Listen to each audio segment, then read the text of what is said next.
then I feel a little bit better about it. Sweden, let's start there because you asked the question. They're a bad matchup for the U.S. This is an experienced team. This is a team that I think the midfield is quite good. If you're thinking to yourself, man, during that game against the Netherlands, they really fouled the hell out of the U.S., and that could be a way to do it. Sweden's not going to have a problem playing that well. I know she's a little bit older now, but I've loved Aslani for a long time.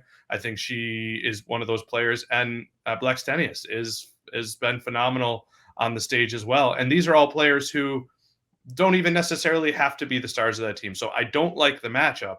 What I will tell you to kind of kick off where we're talking about the U.S. specifically, they are the third best team in XG in this tournament behind Japan and Spain, who played no one except each other, which I know is a big thing to say, but the rest of that group was very weak.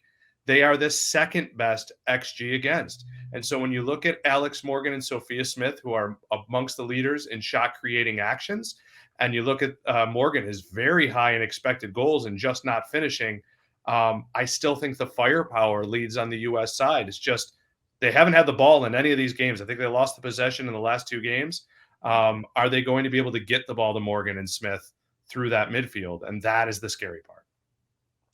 Andy, obviously the big storyline here is Rose Lavelle being out, suspended for yellow card accumulation. And I think the attack just looking generally sluggish, like Nick said there. It might not be their fault, but the US hasn't been keeping the ball, hasn't been building attacks. So the likes of Alex Morgan, Sophia Smith, Rodman, Lynn Williams just haven't been able to sort of make the normal runs into the box and get into the final third that often because the US hasn't had the ball that often. So I guess, looking at that, missing Rose Lavelle, Alex Morgan, and kind of who up front, I guess, is the big question. And how do you see some of those big selection decisions that Ananovsky has to make and has to get right, because this is win or go home?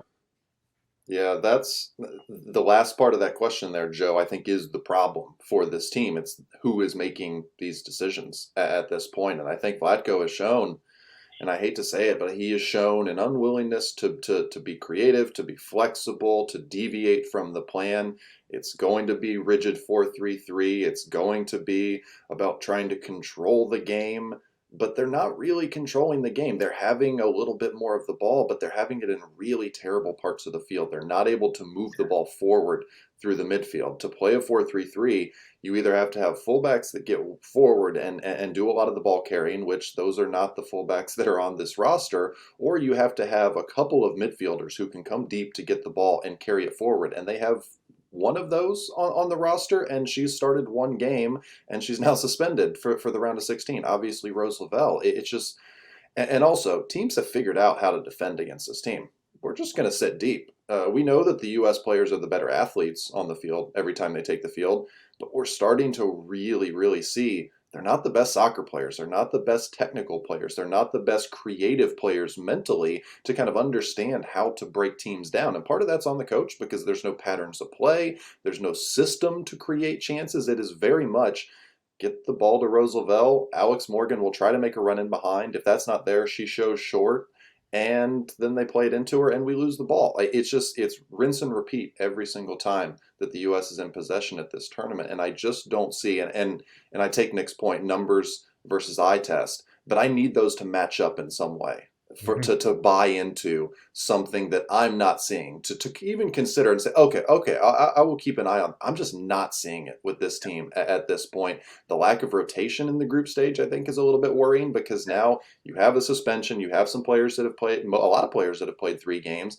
Heavy legs start to begin. And then if you have to rotate in the knockout rounds, you're bringing in players that have very few minutes in this tournament because he doesn't make subs during the game. And so it all just kind of adds and compounds onto one another to say the program seems kind of like a disaster at the moment. And a lot of it comes down to the guy who's in charge of the team. Like, these are big foundational problems for a team at a World Cup. And we're talking about a team that's trying to win the 3rd one in a row. And they have this much stuff going on.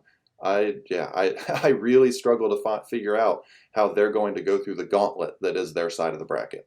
Yeah, a lot of learning going on, right, from Vlatko and from these players that, first World Cups, a lot of them. And I think, Nick, the biggest issue that I have with this team is, like Andy mentioned, maybe not the most creative, but it's more the confidence and the belief and sort of the intangibles around when you're looking And the eye test, when you're looking at, what they're doing and how they're acting on the pitch, it seems like even they don't really want to play this style and they want to do something different, but they're almost constrained to what they're being asked to do. And that's something difficult to change during the tournament. But maybe, like we said before, young team of a lot of first-time World Cup players, and they'll get better every game. But we haven't seen that thus far. So what's your prediction for this outcome of this game? And yeah, what are your thoughts on where it's coming up for the USA now?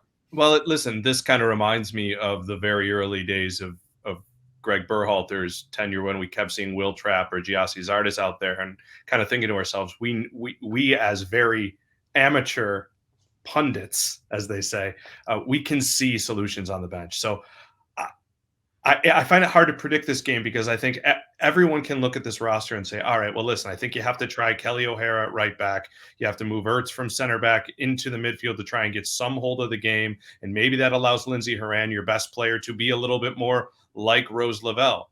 Does anyone bet that he's going to change is the issue. So I almost have to give two predictions. If he does that, I'm going to pip them to go another round at least and get Japan. I think they can beat Sweden. But if he rolls out what he's been rolling out, it's almost exactly what Andy said. Sweden is going to read the room. They're going to watch the tape. And if you put out the exact same thing, they're going to keep the ball in the middle of the park. And I don't know how long Nair and the back line can keep up with allowing just one goal, over a pretty good goal, by the way. That took mistakes, though. The U.S. really didn't allow danger in this tournament, except for the ball that hit the post and Netherlands' goal, which required Crystal Dunn falling down. So if it's the same lineup or the same basic lineup in formation, I think Sweden fairly comfortably. Wow. I think it's going to be really tight. I think the U.S. is going to probably go with the same lineup, and it's going to be a very tense game. I could probably see the US advancing, but I wouldn't be shocked if it goes to extra time and penalties. It's going to be that kind of game. I think these two teams know each other very well.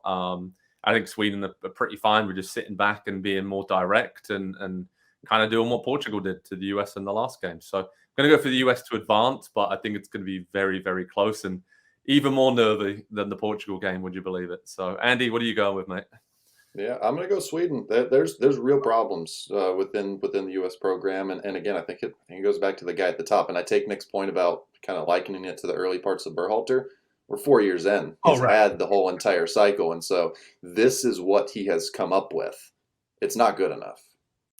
Hi there, I'm Rebecca Lowe, studio host for NBC's coverage of the Premier League. Don't forget to hit subscribe to watch more videos all season long. For even more Premier League content, from original series to live matches, head over to Peacock and be sure to tune in for Premier League mornings every weekend on USA Network and on Peacock. We will see you over there.